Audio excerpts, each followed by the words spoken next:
Can elves in Frieren actually feel love? Fondness, or is it completely out of their grasp? Essentially, what's wrong with them? What did this guy mean to her? They claim not to, that they're so apathetic to romance they're going to die out, but then they end up like this, although admittedly far too late to actually do anything about it. When it comes to knowing their own feelings, the whole thing reeks of protesting too much. Plus, are you telling me there's nothing happening here? So this is just the framing of the sunset selling it. It's not actually anything? No, I don't think so.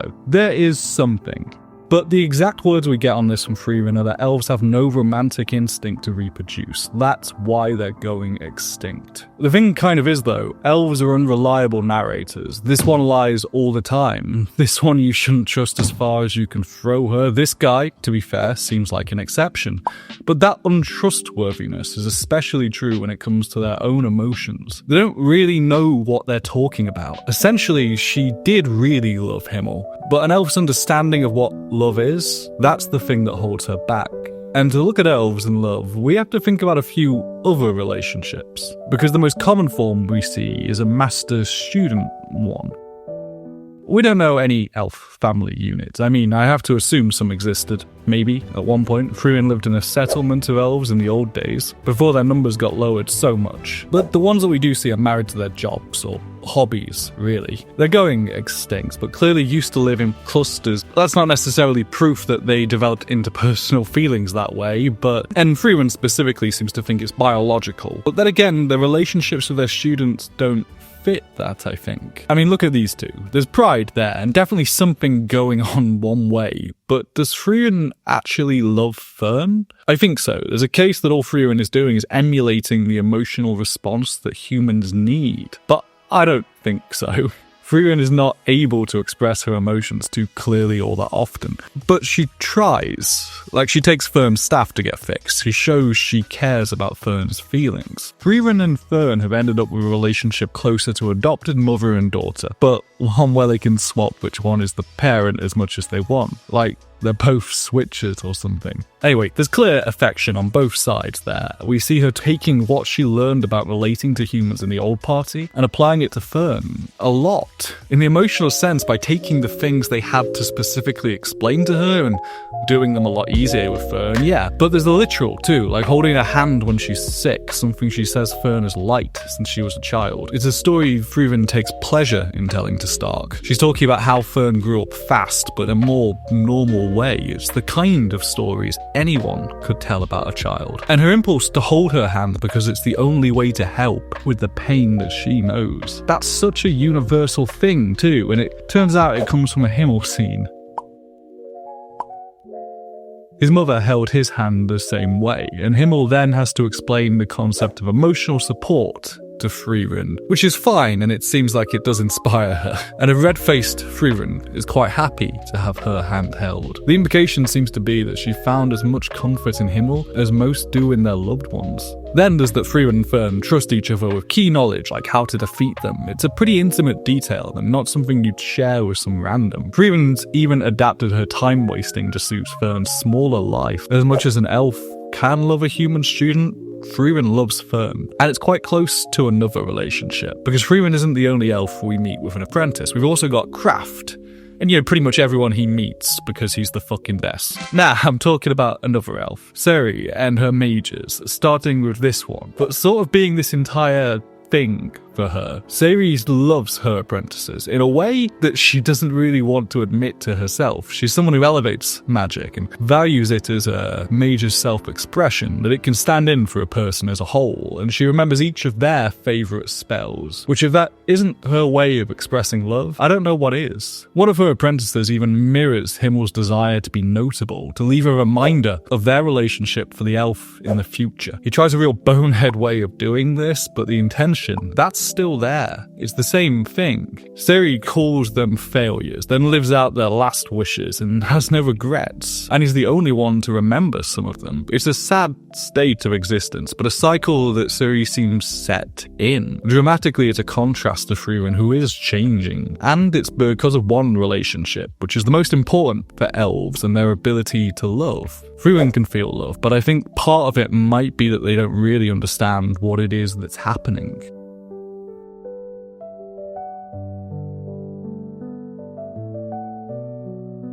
Yeah, shut up.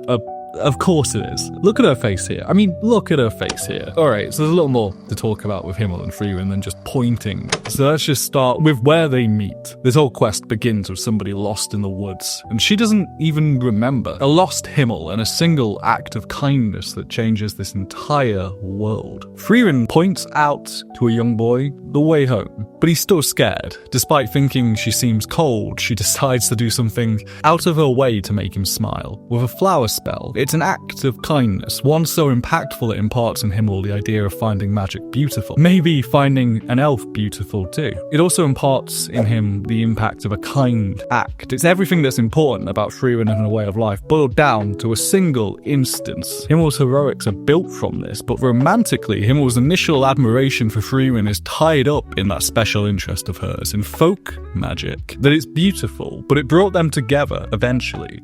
It's not an act of love from Frieren, just kindness. And it seems to have made an impact on Himmel. I don't think in a kind of imprinting way though. It's just showing him something about how to be a hero. But it does get to be more than that. We have this scene where Ring complicates their relationship. And this is a big scene for Himmel, Frieren enjoyers over here. It's when Frieren is trying to dig the ring back out after realizing Fern's bracelet is similar. The whole thing is coming as Frieren tries to use magic to solve a basic physics problem, which doesn't work great. A whole plot line which invokes the idea that there's limits to what her magic can do. It isn't the whole of human experience. Folk magic can be good for solving specific problems. Frieren is searching for the ring by candlelight, privately, almost like she doesn't want to share the task with anyone, like it's something personal. She's been leaving every night to try and find the ring. While she's fine with losing it, she wouldn't be searching privately every night for nothing. The ring has sentimental value to her. The anime even adds some scenes of her pondering over it earlier in the story. The ring becomes symbolic of her relationship with Himmel in this scene. That's why she tries to search for it alone. It's a stand-in for those emotions that overcame her at the funeral, for the bond they had, and for her memories. It's something she keeps in private in the search at first, because her bond with Himmel is long before these two's time. It's something personal to her now. They get the short explainer after she reminisces, but it's only Frieren and the audience that actually get to know about the bond in full. She's okay if she has to leave it though, which I think makes sense. Elves don't seem incredibly sentimental. Even if Frieren has a habit of using jewelry to say the unsaid, finding it would be better, and it just so happens that she was about to get a spell to find lost accessories anyway. Because folk magic can solve all problems. It can save a lost boy, it can help make shaved ice, it can even help you find the physical representation of a love never realized. It's convenient, but I don't care. Frieren rises into the sky, does her search again, alone, and that's when we get to see what happened. It's a shot which could convey that she's found the ring, but also the memory that the audience is privy to, the understanding of what it meant. She picks a ring on a whim,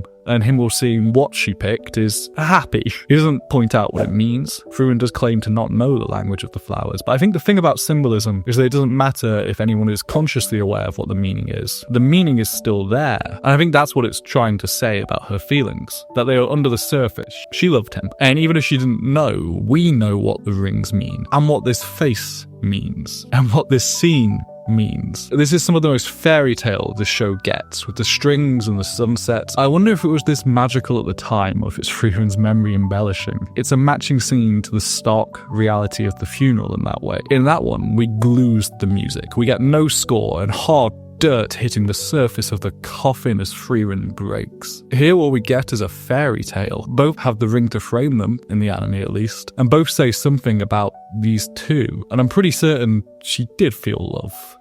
She has positive memories with the rings. That's what it means. It means her memories of Himmel and Kleeblanger, I guess. The viewer can know. But why do elves do this? Why do they have such trouble admitting these things? I think she's responding as much as she's capable of doing, and the short time that she has is worth keeping in mind that this whole dramatic scene is on the way home. So not too long before this parting in the grand scheme of things. Is Frieren's reaction a defense mechanism though, or the genuine absence of feeling? I think it's the first one, but how much of that is conscious, who knows? I don't think elves are deliberately burying their feelings for those around them. It's just a natural part of the different views of time. Frieren has grown beyond what is normal, but Himmel didn't melt the Ice Queen in his lifetime. And I think he understood that just as much as she couldn't understand her emotions at the time. I think this scene is proof that all she needed really was the time to process her feelings. I know I've mentioned this bit of symbolism before, but in the proposal scene, it's a clock tower standing between them, the enemy of time being the one thing that's in their way. I think later, even Frieren realizes it. When they meet this illusion monster, it takes on the form of Himmel, despite Flamme being the old catfish of choice for Frieren, because even this monster knows that deep down, there's something there. Serie is disingenuous about her feelings. She rejects them, despite kind of feeling it. Frieren does the same until she can't cope with it. It doesn't mean the feelings aren't there, though. That she operates on a different time scale is the primary tragedy of Frieren. It's that she took too long to realize that she loved him. But that doesn't make her feelings insignificant. She did love Himmel. It's just that elves feel that love a bit differently. Like the symbolism behind the language of the flowers, you don't have to know the meaning is there to understand that it is. These feelings do exist, understood or not. Hey, I've been Comfy Dylan, thanks for watching. Sorry about my throat in this video. You can sub if you want to see more. Alright, cheers.